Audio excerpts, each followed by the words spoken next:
Petrol डिझेलच्या इंधन बचतीची सर्वत्र चर्चा सुरू असताना करमाळ्यात मात्र एसटी बसची डिझेल टाकी अचानक रस्त्यावर तुटून पडली। एसटी बस रस्त्यावर धावत असतानाच बसची डिझेल टाकी निकामी होऊन चक्क पडली।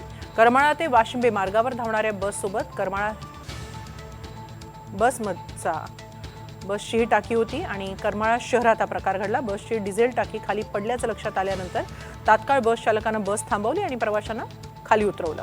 बसच्या चालक आणि वाहकाच्या प्रसंगावधानामुळे मोठी दुर्घटना आणि जीवितहानीही टळली आहे।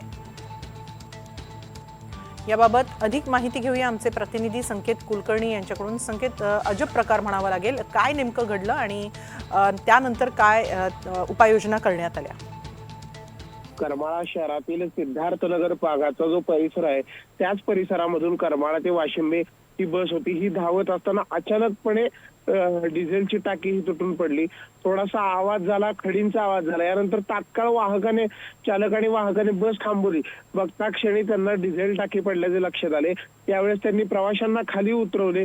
तात्काळ आगार प्रमुखांना आणि एसटी डेपोमध्ये त्या संदर्भातील माहिती देखील दिली। यानंतर ही बसची टाकी कशा पद्धतीनं किंवा कुठल्या कारणामुळे रिकामी झाली का बसच खराब होती, बसचे स्पेअर पार्ट्स, बसचं सर्व्हिसिंग, अशा अनेक गोष्टींचा जो तपास आहे तो सध्या एसटी महामंडळाकडून सुरू आहे।